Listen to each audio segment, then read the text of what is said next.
Welcome to R5 TV. నేను సుమలత. రాజ్యాంగ నిర్మాత, స్వాతంత్ర భారతదేశ మొదటి న్యాయశాఖ మంత్రి, భారతరత్న డాక్టర్ బాబాసాహెబ్ అంబేద్కర్ జయంతి సందర్భంగా భారత పౌరులను ఉద్దేశించి ప్రసంగించిన ఎర్రగొండపాలెం నియోజకవర్గ టీడీపీ ఇన్ఛార్జ్ గూడూరి ఎరక్షన్ బాబు.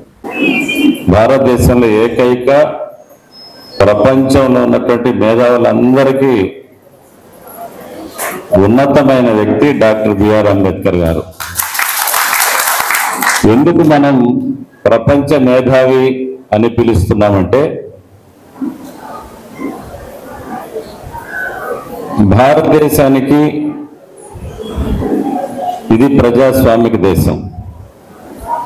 ఈ దేశంలో అనేక కులాలు ఉన్నాయి, మతాలు ఉన్నాయి, ప్రాంతాలు ఉన్నాయి. స్వాతంత్రం వచ్చాక ఈ దేశాన్ని మనమే పరిపాలించుకోవాలంటే ఒక రాజ్యాంగం అవసరం.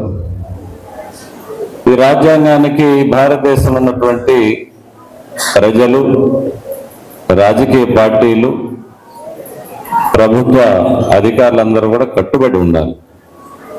అందుకనే ఇది అతిపెద్ద ప్రజాస్వామిక దేశం భారతదేశం.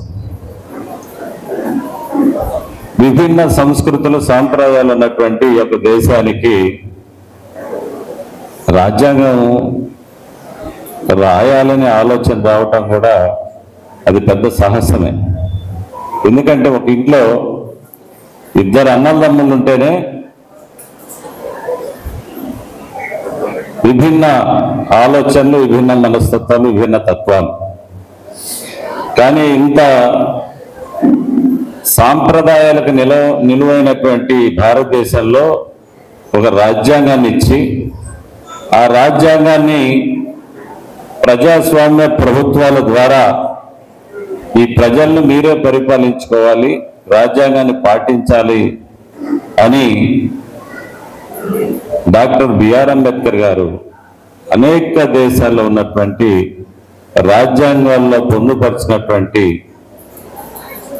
ఒక ఉన్నతమైనటువంటి విలువలు కలిగినటువంటి ఆలోచనలతోటి భారతదేశానికి రాజ్యాంగాన్ని ఇచ్చినటువంటి మహోన్నతమైన వ్యక్తి డాక్టర్ బిఆర్ అంబేద్కర్ గారు అని చెప్పేసి మీ అందరూ కూడా తెలియాలి.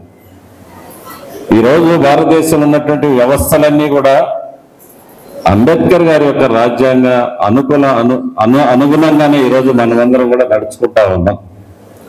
అంబేద్కర్ గారు రాజ్యాంగం రాసిందంటే అంత ఈజీగా లేదు. ఆ రోజు భారతదేశంలో ఎంతో మంది మేధావులు ఉన్నారు, జ్ఞానవంతులు ఉన్నారు. కానీ మేధావులు అవసరమైంది ఆ రోజు. అందుకని ఈరోజు నడుస్తున్నటువంటి పార్లమెంటు వ్యవస్థ, అదేవిధంగా శాసనసభ వ్యవస్థలు, శాసన మండలి వ్యవస్థలు, ప్రతి ఒక్క వ్యవస్థ కూడా డాక్టర్ బిఆర్ అంబేద్కర్ గారు సూచించినటువంటి వ్యవస్థలు ఇది రాజ్యాంగంలో పొందుపరిచారు. ఈ దేశంలో ప్రజల మధ్య అసమానతలు ఉన్నాయి, ప్రజల మధ్య అసమానతలు ఉన్నాయి, ఈ యొక్క సమాజంలో అస్పృశ్యతలు ఉన్నాయి, అంటరానితనం ఉంది. వీళ్ళందరినీ సమానంగా గౌరవించాలా, ప్రేమించాలా,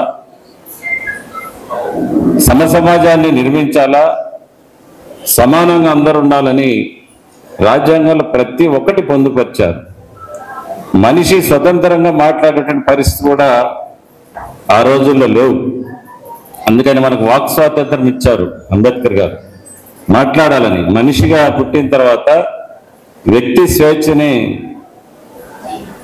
అనగదొక్కకుండా వ్యక్తి స్వాతంత్రంగా మాట్లాడవచ్చు, స్వతంత్రంగా జీవించవచ్చు, స్వతంత్రంగా దేవాలయాలకు వెళ్ళవచ్చు, అందరూ సమానంగా ఉండాలి. స్వేచ్ఛ, స్వాతంత్రం, సమానత్వం, సౌభ్రాతృత్వం ఇవన్నీ కూడా భారతదేశ రాజ్యాంగ ప్రజాస్వామిక వ్యవస్థలో పొందుపరిచినటువంటి మహనీయుడు డాక్టర్ బిఆర్ అంబేద్కర్ గారు అని చెప్పేసి మనందరం కూడా తెలుసుకోవాల్సిన అవసరం ఎంతైనా ఉంది. ఈరోజు పెద్దలందరూ చెప్పారు,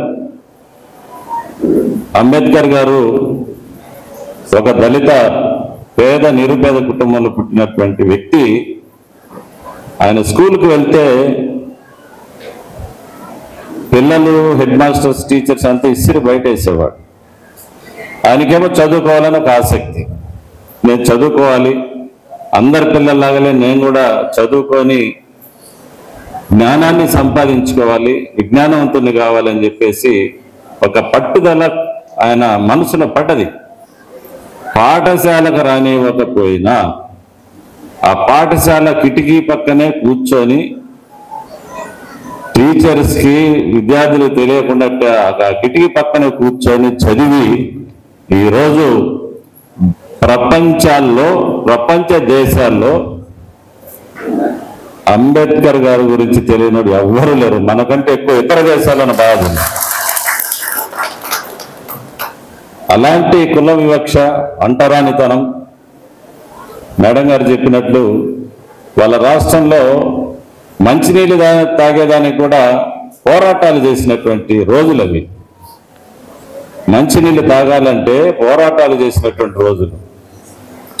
అలాగా పోరాడుతూ ఈ పేద, బడుగు, బలహీన వర్గాలకి సమానత్వం ఇవ్వాలని చెప్పేసి ఆలోచించి ఈరోజు మనమందరం ఈరోజు బట్ట కట్టుకుంటున్నామంటే, ఈరోజు తిండి తింటున్నామంటే డాక్టర్ బిఆర్ అంబేద్కర్ గారు ఒక చలవే అని చెప్పేసి మీ అందరికీ నేను తెలియజేస్తా ఉన్నా.